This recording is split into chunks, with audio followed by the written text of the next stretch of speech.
اصفر ولا مرة عملت.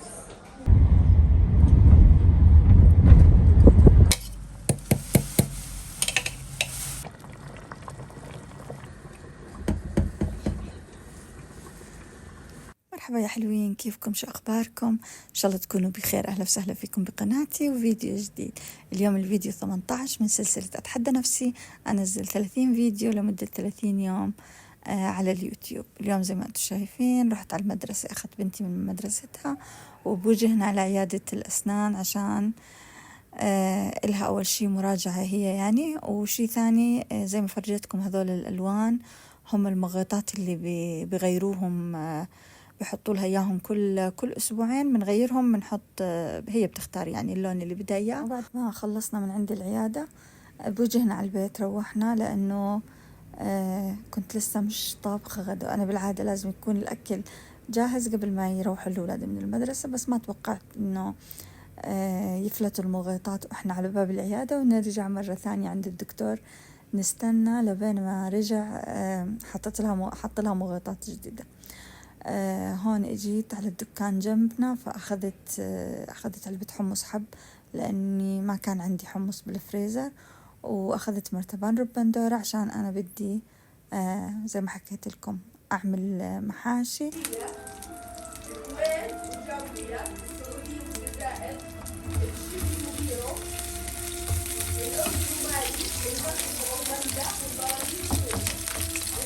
وهون بلشنا بطبخة محشي برغل، محشي باذنجان ببرغل. فهون شو عملت؟ هون سيحت الدهنة أو اللي على الغاز، قسم منها حطيته على الرز عشان حشوة الرز، والقسم الثاني هيك حطيت كاسة ونص تقريبا من البرغل، وهون زدت زيت شوي. فبقلبهم كثير منيح على الغاز. هيك أنا الطريقة اللي حضرتها، يعني حضرت أكثر من طريقة وشفتهم كلهم بيعملوا هيك. وبعد ما يكملوا هذول هيك زي ما أنتم شايفين، هون الجاط اللي فيه البرغل وهون جاط الرز.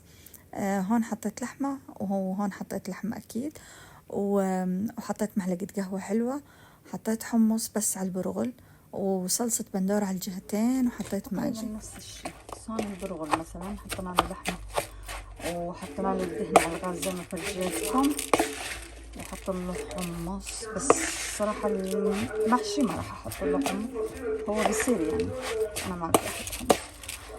وهون الرز خليني أفرجيكم، حطيت له اللحمة، حطيت له الدهنة، حطيت له الصلصة. هسه شو بدي أحط؟ أفرجيكم شو بدي أحط. خلينا هون بالأول. هون بدي أحط بقدونس فرمته ناعم، كمان هون راح أحط بقدونس.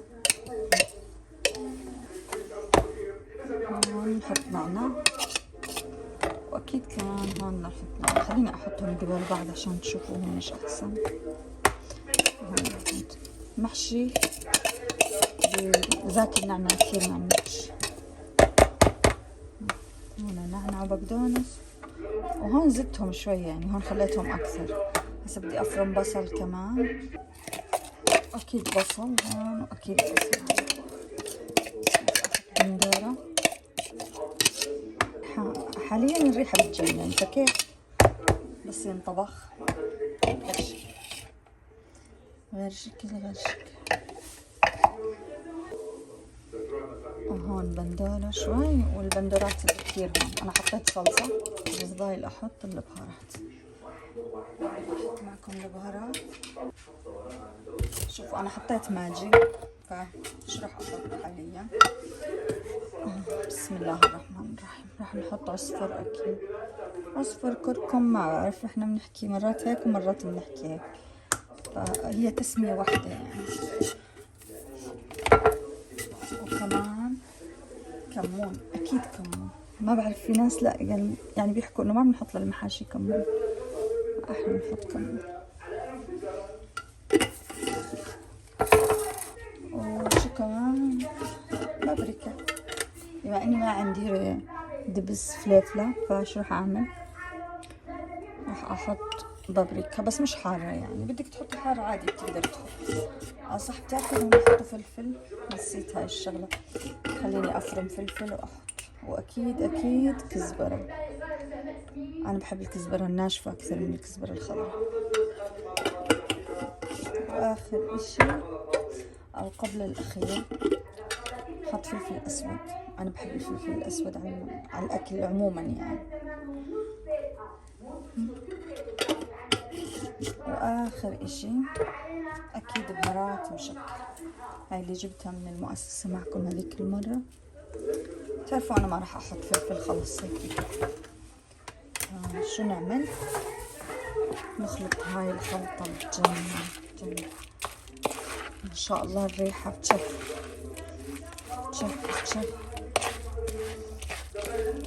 أنا عمري ما جربت، حكيت لكم البرغل، بس هالمرة كثير جعبالي أجربه. اسمعوا، بدي أحط رشة ملح وأنب الملح زي ما حكيت لكم. بسم الله، شو عافية. بسم الله الرحمن الرحيم، أجر عافية.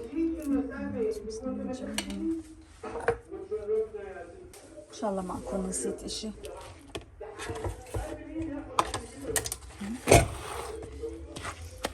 نبلش نحشيهم. أنا حاسة إني تأخرت بالطبخ.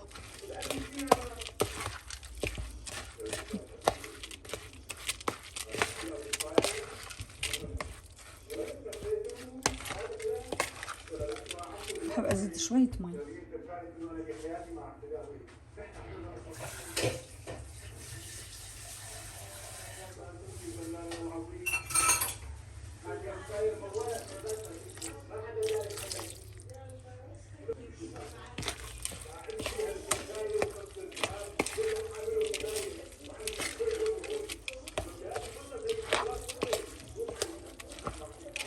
اسمعوا، بدي أطبخهم بطنجرة واحدة وبعدين أطبخ اللبن وأنزل فيه الكوسة. أنا هيك بحب. مرة عملتها عجبتني، طلعت غش. خلينا نبلش يلا.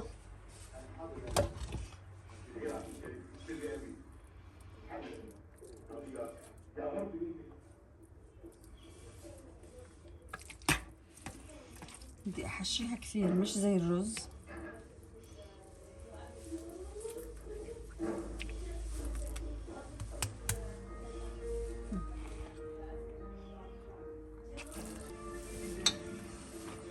أنا بدي أحطهم طنجرة واحدة عشان أوفر وقت ومرة واحدة يعني يستوي. لشو أحط طنجرتين يعني؟ بس إيش، برجع بحط الجميد والشنينة أو اللي هو المخيط يعني بطنجرة يسخن أو ينطبخ، وبعدين بنزل الكوسات هيك ينطبخوا فيه آخر إشي، يكونوا استوي يعني، بس ياخدوا طعم اللبن. كل مرة حاب أشارك معكم طبخة شكل يعني تكون مش من طبخاتنا يعني، وإذا في من طبخاتنا إحنا أشياء بتحبوا كمان ليش لا يعني. ذكر كان عندنا جارة ما كانت مسلمة يعني، هي كانت صاحبتنا كثير. فكانت لما تطبخ أيام صيامهم يعني، لما تطبخ المحاشي أو ورق الدوالي، كانوا عشان ما بيحطوا لحمة عشان صيامهم، هم صايمين يعني، صيامهم بيكون عن اللحوم وهيك أشياء. فكانت تحط حمص. يا الله شو كان زاكي مع ورق الدوالي مع المحاشي. كل ما تعمل يعني محاشي أو ورق دوالي أو إشي هيك بده لحمة تحط له حمص. يعني أي طبخة بدها بروتين تستبدل اللحمة بالحمص. كانت تطلع كثير زاكي الأكل يعني. أنا من الصبح وأنا أحضر بطريقة المحشي البرغل.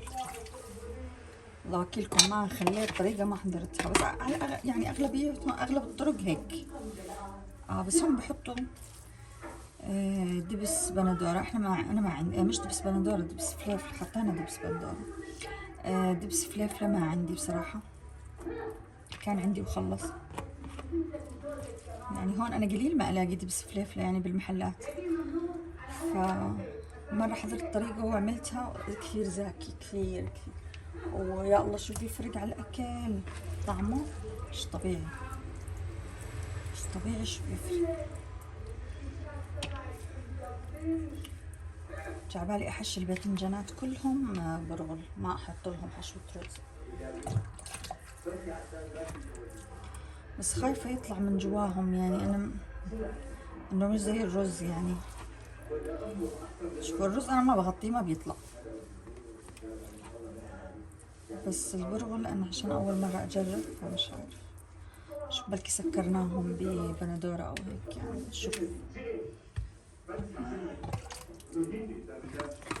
أنا طلعت رحت أنا وبنتي أخذتها من المدرسة، ومن المدرسة رحت أنا وياها على دكتور الأسنان.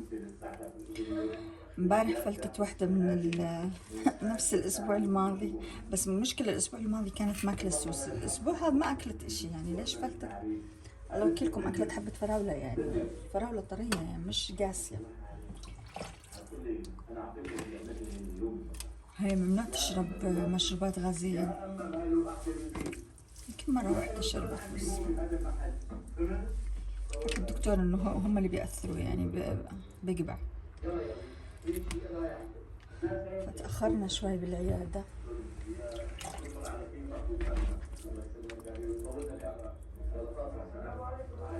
هو كان المفروض إني أركب الأكل على الغاز وبعدين أطلع، بس المشكلة ما في حدا بالبيت، ما بقدر أترك الغاز مولع وأطلع، بخاف بصراحة. ما عمري عملتها يعني، حتى لو بدي أحطه على نار نحكي واطي، بس لا ما خلص يعني ما بنطول. سبحان الله. شوفوا لو أنا مش مقورتهم كمان أو محفرتهم من امبارح كان لساتني بشتغل فيهم. كان بيروح جوزي بيناموا وبيصحى لسه الأكل. والله الحمد لله شو من نعمة. بس إن شاء الله بنلحق يعني، لأنه ما عندي شغل فاهمين. مخلصة الشغل من امبارح. لا شكله ما حيكفوا، ما حيزيد. أنا ما بحب يزيد من الحشو، بس إذا زاد يعني بحط بالفريزر عادي يعني، ما بكب. بحطها بالفريزر بس أكون بدي أعمل بزيدها على الحشوة اللي بكون بدي أعملها.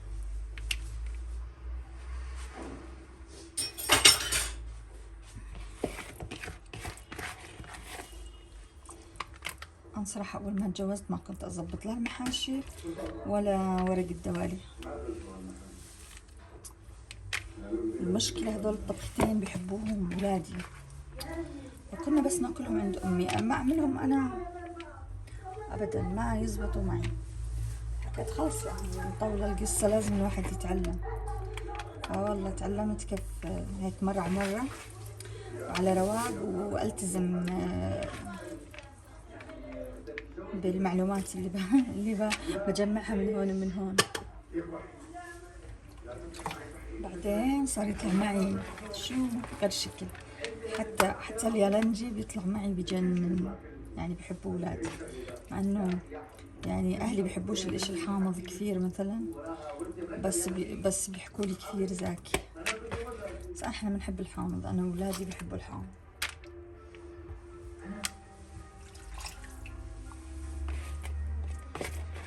شكله حيزيد يعني، بنحطها بحبة كوسة مش مشكلة. ما بدي يزيد من البرغل انا صراحة، معلش يزيد من الرز بس من البرغل ما بدي يزيد. خليني اجيب الكوسات عشان احطها. انا ما بحب اجيب الكوسة اللي كثير صغيرة، بس جوزي ما بحب حبات الكوسة تكون كبيرة، فشو بعمل؟ بجيب نصين هيك وهيك. بحكي له دايما هاي الصغيرة للمخشي مش للمحشي، يعني محشي لحمة، بس ما برد عليه. ما بحب إلا حبة الكوسة هيك تكون كثير صغيرة لقمة يعني، على رأيه. حشوة الكوسة. في ناس مع اللبن ما بحط لها لبن ودورة ولا ربن ودورة ولا إشي، بس أنا بحب بصراحة أزكى. خلينا نحشي الكوسات عشان نركب الطبخ على النار وخلص. خلصناهم.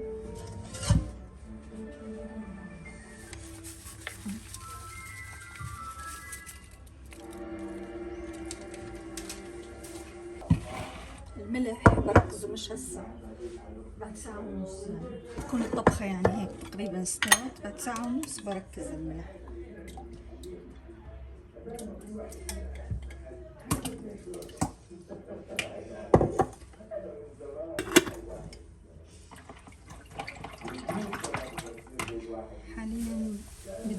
الثقل، وبعدين شو، بعدين احط عليه الصوص.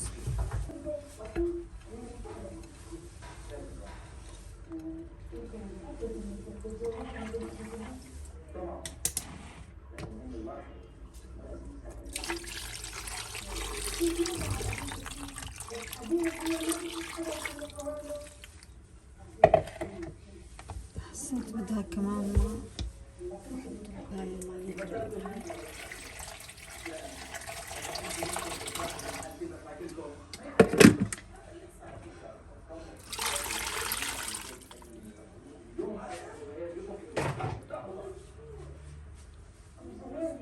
وهيك والله زي ما انتم شايفين بعد ساعة ونص بشيل الثقل اللي كنت حاطته. انا كنت حاطة طنجرة فيها مي فوق الصحن كمان، وكنت فارمة نعنع مع ثوم، نعنع فريش يعني، وكنت حطيت لهم رشة ملح مش كثير، وبعدين حطيت لهم كمان نعنع ناشف أزكى يعني، وبتركهم على النار يتسبكوا كثير منيح. يعني هذا الحكي بعد ساعة ونص تقريبا. شوي بس أحسهم إنهم الكسايات استووا، فشو بعمل أو بدهم شوية ويخلصوا يعني، بنشلهم زي ما أنتم شايفين هيك. وكنت على جنب حاطة بطنجرة ثانية حطيت المخيض اللي هو الشنينة، وكنت حاطة جميد، وبس سخنوا شوي نزلت عليهم الكوسة. ما بنزل الكوسة على اللبن وهو بارد لأنه هيك بتنصدم وما بتكمل سوا. وهون بعد ما نشلت الكوسيات اللي بدي أحطهم باللبن، حطيت ملح ليمون، وحطيت دبس رمان. أنا كنت ناسي أحط على الحشوة أصلا دبس رمان، فمعلش يعني مش مشكلة، هيك بنكون استلحقنا. وهيك منظر الباذنجان اللي محشي برغل، اسمعوا عن جد بيستاهل التجربة، بيستاهل كثير كثير، طلع زاكي. هون أنا حطيت لهم الغداء وطلعت، كان علي مشوار أنا وأمي، بدنا نوصل بيت خالي، فميلت زي ما أنتم شايفين على السوبر ماركت أخذ معي شغلة، وأخذت تاكسي عشان أتلاقى أنا وأمي، ومن هناك نروح عندهم.